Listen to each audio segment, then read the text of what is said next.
Hey folks, Josh here. I come bearing news.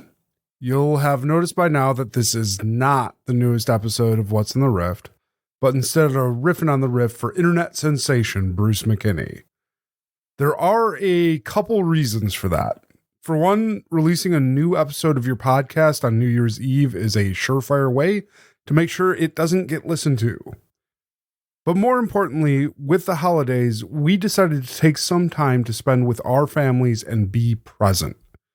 It may not sound like it always, but putting together a podcast can be incredibly taxing and time-consuming work. And none of us are doing this as our full-time job, meaning that it's our nights and weekends that are sacrificed on the altar of building a story we believe in. And like 99% of all podcasts, this show makes no money, but does cost quite a bit to make.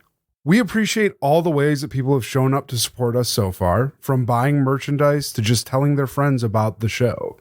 We love everyone who has joined our Discord and talked with the cast and myself about the story and the characters. That community involvement is essential from a mental health standpoint to keep us motivated to continue making more episodes for you. To that end, we have a brand new offering for you to both support the show and to send your own message. For $10, you can have your message read by me or any cast member of your choosing to air in the space before the episode starts. That's this space right here that I am talking to you from. These could be your words for less than a meal at a fast food restaurant.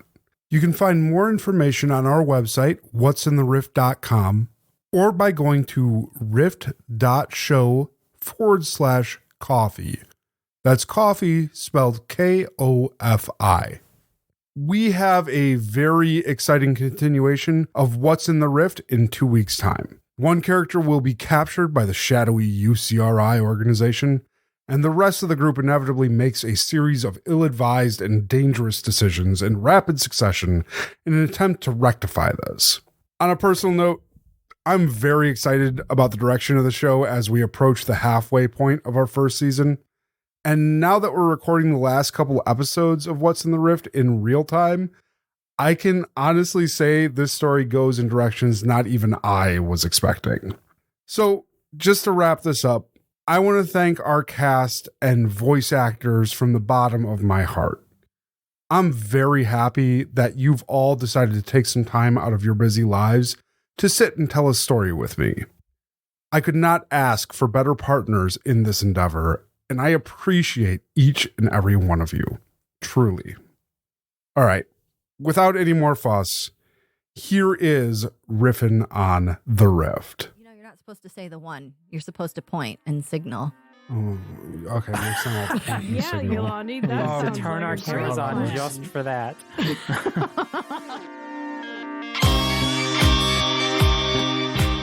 Welcome to Riffin on the Rift, an infrequent and often unscheduled companion podcast to What's in the Rift.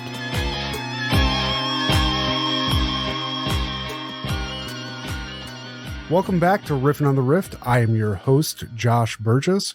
Tonight's episode features Grayson Stamm, who plays Bruce McKinney.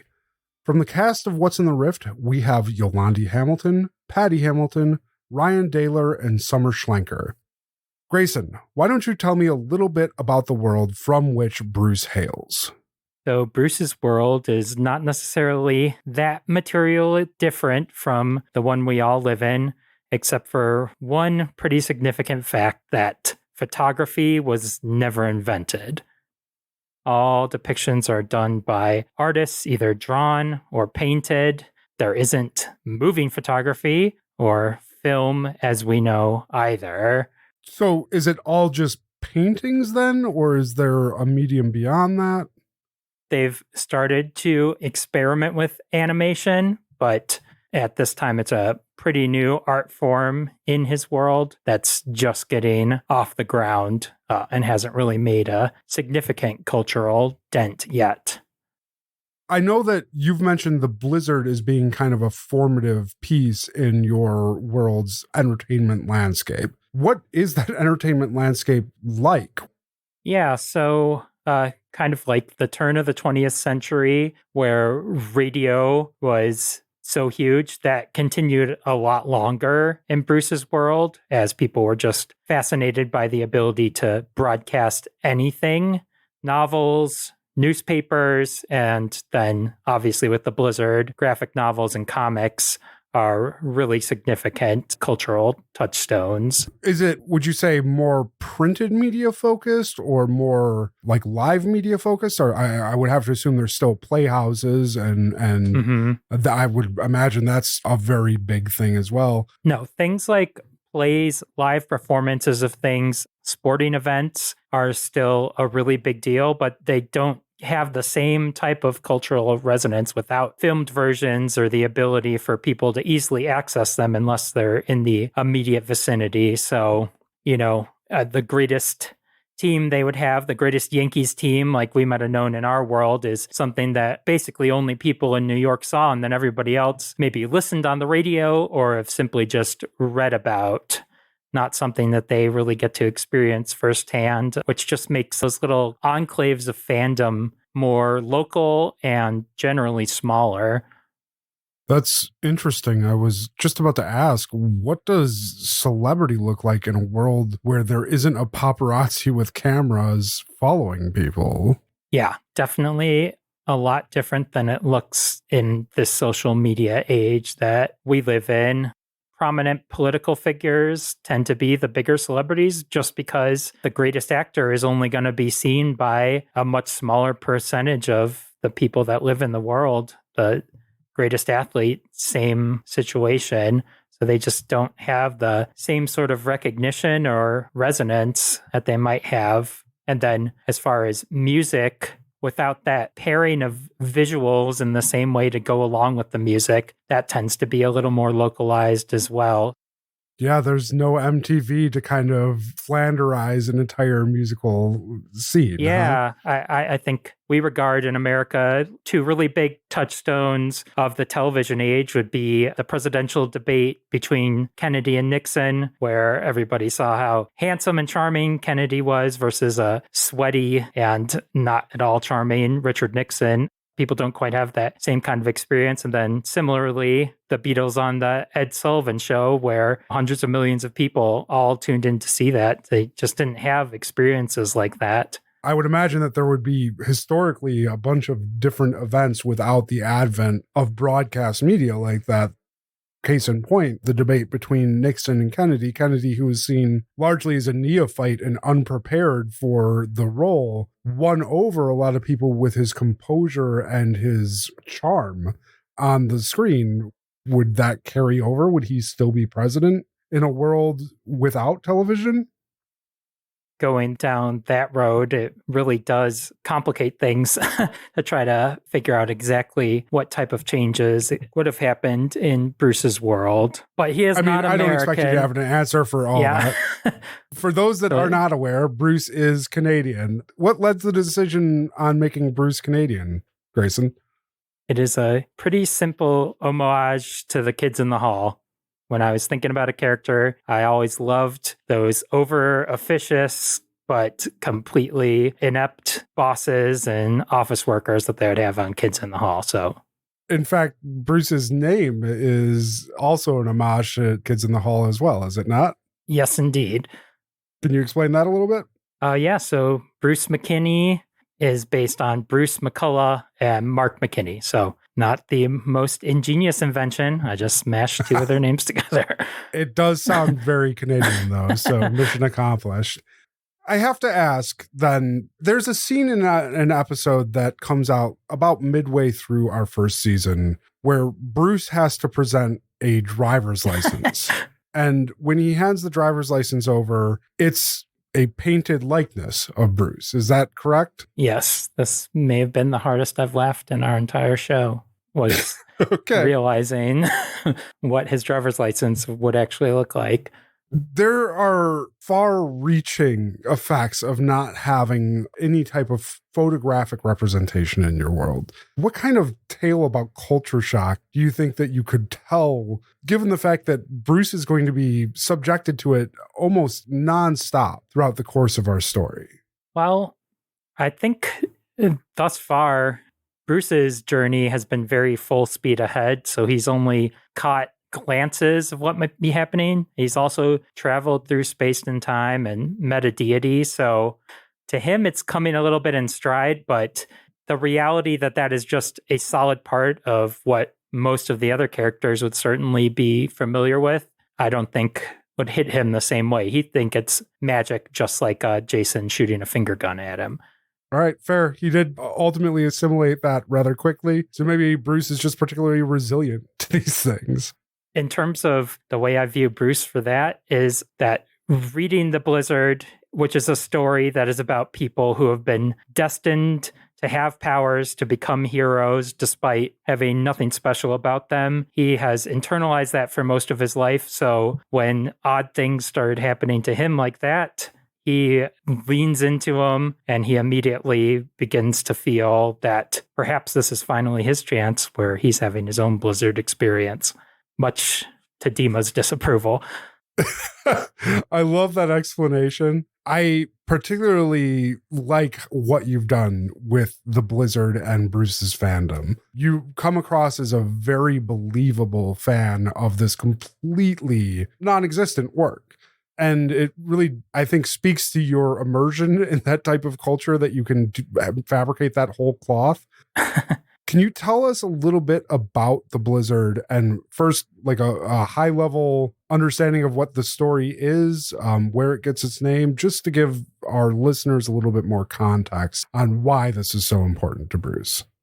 So the general conceit of the Blizzard is that there is a pretty small group of people, about a dozen people, who are just on a vacation at a ski chalet, all staying in the same small set of buildings, and a blizzard comes through and they're completely disconnected from all the rest of the world, but they survive it. And when the thaw comes, so to speak, they all find that they're imbued with different cosmic powers. From those powers, Bruce's favorite, the Signal, Steve, becomes the leader and the biggest hero, who's very much a Superman analog, traditional power. But that is who Bruce has always really identified with. You might remember when he first meets Court, Bruce talks about cosplaying as the Signal. Yeah. So yeah. Yeah, no, it's I love that you've created a whole new piece of media inside of this new media that we're creating. I'm a big fan of show within a show conceits, so this has been a particular favorite of mine. Absolutely. Can I mention one more thing that I think is really relevant to not having photography or film? Please do. So when we were discussing that kind of Nixon Kennedy, I think one major factor, of course, is just the way that news is transmitted. And I think we know in our lifetimes two major events were Rodney King, George Floyd, and all the many related things. So in Bruce's world, stuff like that just doesn't exist. You don't actually get to see the recorded violence or brutality that takes place in the world, whether that be wars happening or other incidents. So I think that does speak to a little bit of why Bruce is a bit more of a blind rule follower, and he just kind of he's less cynical as some of our other characters might be, coming from these worlds that have kind of been let down by their government or other factors. I hadn't even considered that, but that's actually a brilliant point. There are so many major cultural moments, even beyond the ones you mentioned, that have relied on shocking footage to convey the impact of their message, right? I don't think 9/11 is as big of a deal in American culture. Still a big deal for sure, but maybe not as nationally psychologically scarring as it did having full color video of planes crashing into a tower if there was no full color video of said event. Yeah, that day would be a little less paralyzing if you just didn't see that all around everywhere you looked. Yeah, that's an incredibly good point that I had never even considered. But yeah, Rodney King, George Floyd, any number of incidences of police wrongdoing, let alone government wrongdoing, that have fermented that kind of civil unrest in our society would not have happened in Bruce's. Right. That's wild. Okay. On that note, do we have anybody that wants to ask questions to Grayson? I have a question. So I'm going to go immediately into what came to my mind at the end of this recording. Crime.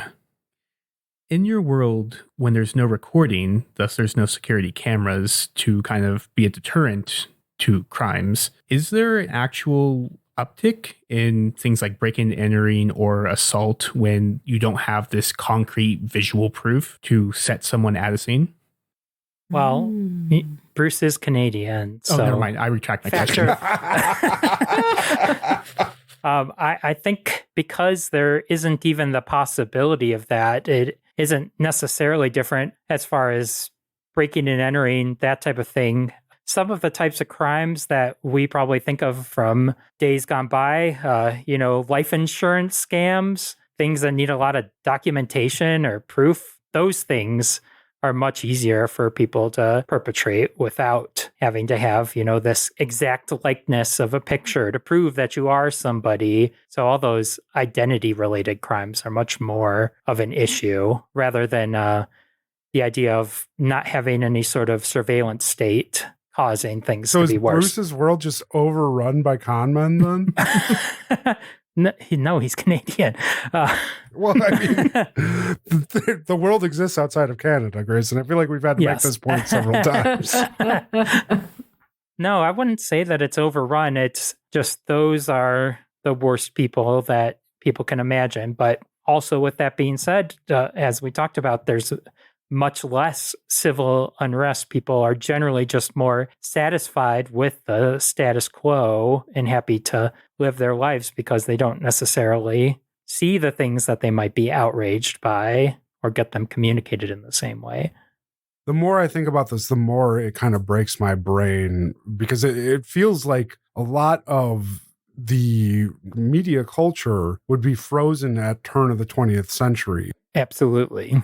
Yeah, in their approaches to these types of things without the advancement of photography into eventually movies and television and other broadcast TikTok. media. Yeah, TikTok eventually, yeah. So, but listservs are a huge thing. So they do have the internet, but that's generally what the internet is. So maybe somebody around BBSs. our age, Josh, would remember that type of internet that existed in the early 90s where it was just generally listservs and that type of thing. So that's how interacting with the Rift, for example, make perfect sense to Bruce because that's the only type of internet he's ever interacted with. Right. So in Bruce's world, how has technology in general progressed? Because I feel like a lot of technology has been based off of like visuals and graphics and things like that. Of course, not all technology, like science, of course, is totally different. But as far as, that virtual world, because you wouldn't have like gaming or anything like that. A lot of the internet is all visual graphics and graphics cards probably wouldn't be a thing. Like how has all of that technology wise progressed? Oh my gosh. As the only non-gamer, did I create a world without video games? Yes. I was not even thinking of that. Oh, wow. Sorry, y'all. Yours. I mean, they might have like, what is it? What is it? Pong? Or text-based adventures. You could still have those. Yeah. I enter the room. Yeah. I mean, interactive novels are a thing and still are a thing to this day. They're still being produced. Right. But like digital technology in general, like how has that progressed? Yeah. In Bruce's world, they still do have cell phones. They still have GPS. They have email to go along with the listservs. A lot of those pieces are still intact. Smartphones are more like Blackberries, I guess. Could they have want to GPS? compare it to anything? Okay, so real question here, because GPS works off of satellites, right? And the satellites are essentially taking pictures to map, although they're like digital pictures, but they're like topography and stuff. Would that count as pictures? Would you guys have satellites that work like that? Science is definitely not my bag. I think GPS is telemetry based, right? But Yeah, like, I'm thinking more like radar or LiDAR type right? So like tech. GPS So it's just going to like scan it and create essentially what they would have as a map. I'm going to piggyback off of that, though. Does that mean in Bruce's world, the information that they have about space, further reaching space, is more limited? Yeah, absolutely. Have people gone to space in Bruce's world? Yeah, they have because, I mean, technology has progressed to the point where they're able to do that, but there just is not as much to convey. You know, you've got your old timer who can tell you what the moon looked like, but it does not have the same effect as seeing the actual pictures of it or seeing a person actually standing on the moon. What does that look like then? Because let's take the moon landing, for instance, and you have Neil Armstrong and Buzz Aldrin up there on the surface of the moon. They don't have anything to bring back except for the samples they collect in the stories. Yep. Is there like a novella like My Week on the Moon by Buzz Aldrin? Oh, that sounds a little erotic. Right? Well, the famous recording would still be there, though, correct? Yes. Oh, As well as the recording okay. of the guy who tried to sneak in a sandwich at the moon launch. I I apologize don't know for if y'all that. have ever heard about that. No. That's one of the best No. recordings you can ever hear. A guy like tucked a roast beef sandwich into his spacesuit as they were launching, and they're like, "What are you doing?" That's just good Anyway. I'm taste. gonna be hungry. So yeah, the moon is much more like if you think of back when America was being discovered, heads of state send people out and they collect these amazing moon rocks, and that's about all they have to show for it. Does that mean that we get the corresponding tales of like El Dorado on the moon then? Because we don't have. Yeah, it is a bit more mythologized. There isn't the impetus for those missions to deep space, that's for sure, because there isn't a lot of reason. They're only focused on getting people to places to retrieve what could possibly be there. I have a question. You talk about your family, your wife, Angie, and your stepson, Hans. You are always so wrapped up in your family. Like, you've mentioned your family more times than I can count. And the rest of us are just like, family? What family? Yeah, Like, I don't know if anyone else has mentioned their family, honestly. without that ever-present media in your life, like depicting what family life should look like, or like distracting family members, do you think it's made a big difference on how family members interact, and that they're a lot more closely knit because they huddle together, so to speak, and like read their Blizzard comics or books or whatever? That is interesting because family is a complicated subject for him because he basically never knew his father, was raised by a single parent, and honestly didn't have high hopes of ever having his own family until he made the connection through the Blizzard. So that part definitely resonates, but that is how he met his wife Angie, was through their devotion to the comic, and he wholeheartedly jumped into being a dad to Hans, but it was not something he ever actually envisioned being a part of his life, coming from the way that he was raised. He has very fleeting memories before adolescence. Essentially, his memories start when he started reading the Blizzard. He does not have a lot of recollection of his childhood, especially not good memories. So I don't know that those values were instilled in him in that way. Grayson, this is your first experience with tabletop roleplay gaming, right? Correct. So, first off, you're doing a phenomenal job, but I do think it's very interesting how deep you've delved into some of the finer details of your character's life. It's obvious in how you play Bruce that you've thought a lot about him as an independent being.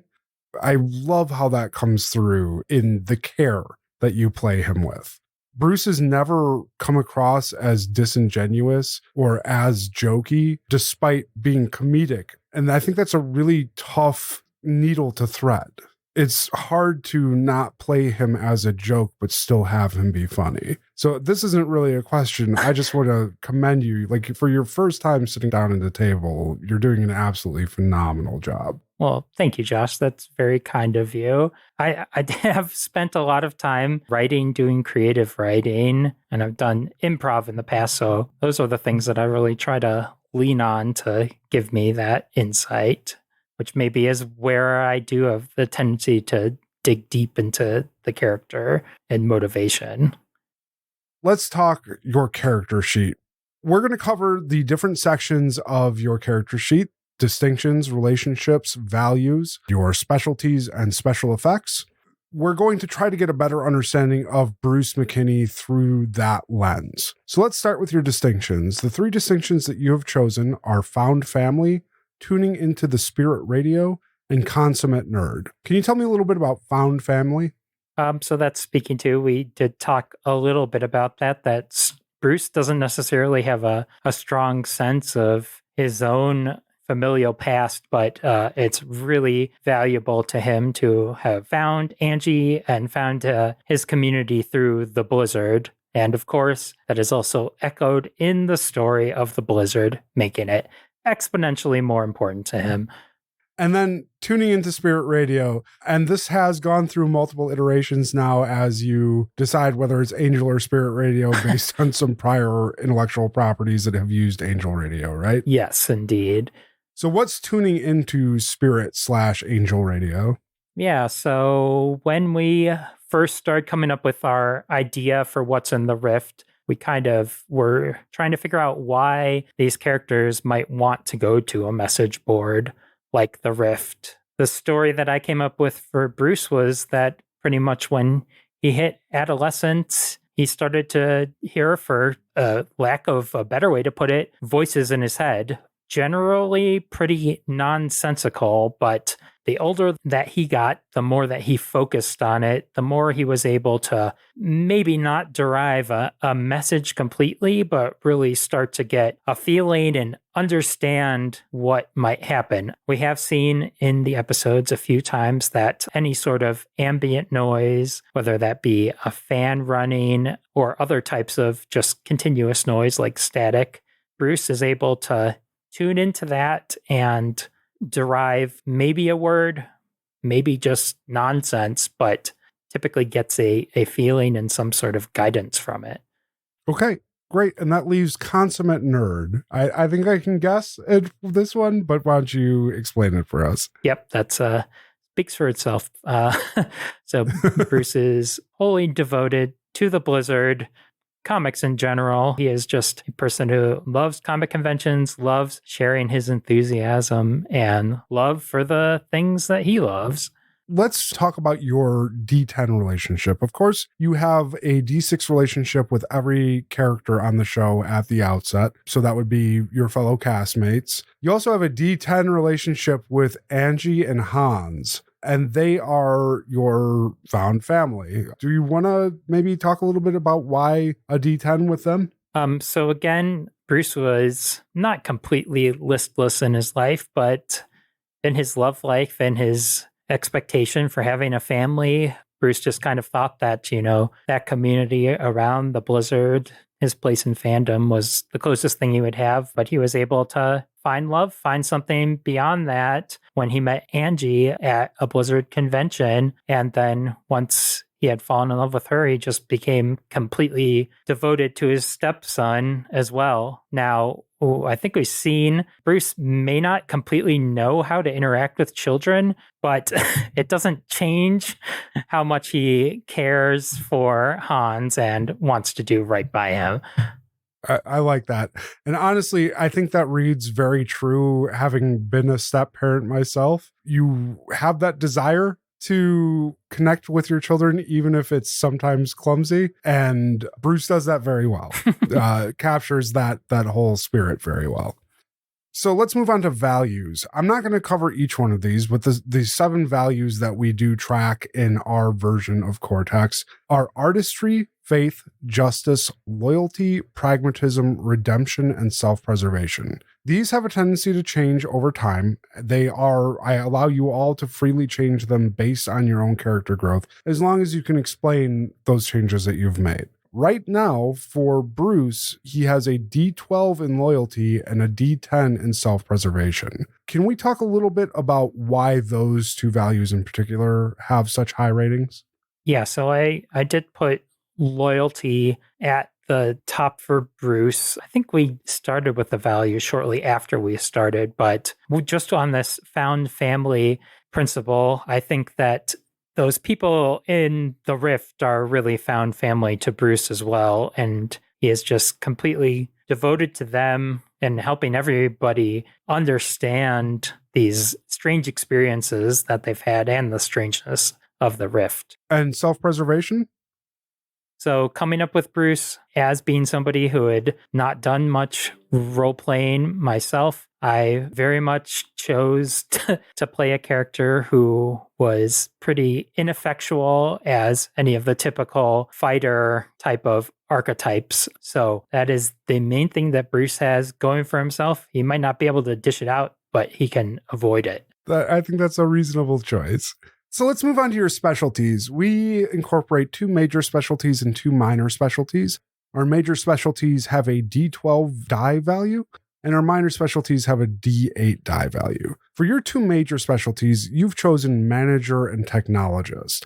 Manager, the first specialty reads, this specialty is relevant to characters who thrive in situations where they can organize solutions to problems. While an investigator may find clues, a manager will devise a system to catalog and easily retrieve those clues. They are deft at wielding resources and anticipating problems in the future. What makes Bruce a manager? So this is his role in life. So he is a director of data analytics. The one thing he has outside the Blizzard is that he has been pretty devoted to climbing the corporate ladder as long as he can remember. That was something that was pretty clear to him.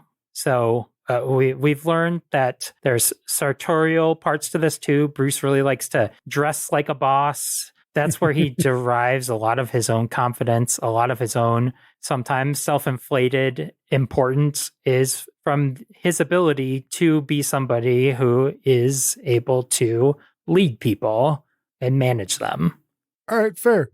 And then for technologists, the text reads, this specialty applies to characters who have made technology a central part of their lives. They are well apprised of systems and engineering and can often find a solution via technology that others cannot. They are sometimes handy persons as well. So what makes Bruce a technologist? So this may seem strange given that a lot of our conversation was about the stunted technology in Bruce's world. Even with that being the case, he does make his living by using and analyzing the technology that is in his world. So he's very familiar with infrastructure and all of those types of things. And then for minor specialties, kind of as a transposition to your technologist, you have artist. And the text of artist reads, this specialty is for characters with a creative bent. Artists are capable fabricators and can apply their knack for aesthetics to influence others and convey meaning in ways that others cannot. Artists can work in any medium, whether it's as a painter, sculptor, writer, or performance art. Tell me a little bit about why Bruce is an artist. In Bruce's world, that is kind of just a given. As we've discussed, you can't take pictures, so art is just a skill that most people try to develop to some level. So obviously there's people who can do it on a professional level to much greater skill than others, but just like driving a car almost, it's something that people are brought up learning how to do just as part of their regular life. It's important to communicating with people, being able to draw and demonstrate things. And our last specialty for Bruce is the minor specialty of handy person. The text for handy person reads, this specialty is designed for characters who know how to make things work. They are adept at finding solutions to repair or fabricate gadgets out of the materials at hand, and have a particular skill for rigging things on the fly. How is Bruce a handy person? So it's a handy person, kind of like a tinkerer. He is definitely the type of person who would find joy in taking apart something like a computer and just putting it back together just to learn how it works. Let's move on to your special effects. Your hindrance is titled Did You Know? Can you tell me a little bit about Did You Know and how that applies to Bruce? think you actually gave it that name, Josh. That's right. I did, And that's didn't I? another Kids in the Hall callback to one of Bruce McCullough's characters. Yeah, Who would that's say, right. Did you know that I go to night school? That's true. That's true. Okay, well, scratch that question. Your next specialty is called "I'm not cut out for this." Yeah. The text of this specialty is: in any test or contest in which you fail your role, any ally attempting the same action may step up 2 dice of their choice. Spend 1 plot point. I'll be 100% honest. I think that most of my exposure to role playing has been through actual play podcasts, which made me very familiar with kind of Dungeons and Dragons type of fight style, rolling for initiative and such. Mm-hmm. So that was where I thought it would be really helpful if I try to do something. Well, the next person to try to do it will be great. I don't know how appropriate that really has been to the way that our game has been played, though. I think there are definitely ways that it could be. I think for a lot of it, though, whether by happenstance or pure dumb luck, Bruce has ended up elsewhere when there have been group activities like, fighting. There seems to be plenty of opportunity for this to be useful. It's just by fate or fortune, Bruce has not been in a situation where it's been useful. I actually think that this has the potential to be very good, especially were you ever to need to escape somewhere. Like multiple attempts at trying to break through a door seems, especially with a stepped up die, seems like it would be very beneficial. So not to spoil anything there, but that may be important at some point in the story. So your last special effect is bringing work home, and that's to gain a D6 complication and 1 plot point. So you're basically giving yourself a hitch on demand. Tell me a little bit about bringing work home. Yeah, isn't bringing work home like giving yourself a hitch? It's like, this is going to suck right now, but it might actually pay off for me long term. So that's the general. I'm going to get that complication, but you'll have that plot point to use in the future. The ability to get it whenever you want, I think, is very big. So while you could conceivably harm yourself, pretty significantly rapidly, you can also generate plot points as you need them. It just means that Bruce is going to be rough, much worse for the wear in that scenario. I think we've all seen how beneficial plot points can be in the story, though, especially when it comes to generating useful items at particularly opportune times. Grayson, I want to thank you very much for joining us today to discuss your character, Bruce McKinney. He's a favorite of mine, as is everyone's character on this show. But I do really appreciate you bringing him to life because I feel like the world is a brighter place to have Bruce in it. My pleasure. Before we go, in our famous lost episode, Bryan Adams was the president of Canada. That wasn't even a lost episode. That was in the first episode. I just had to cut it. This has been Riffin on the Rift. Join us in 2 weeks' time for the next installment of What's in the Rift. And on the next Riffin on the Rift, our final character installment of Jackie McLeod and her portrayer, Summer Schlenker. Thank you, and bye.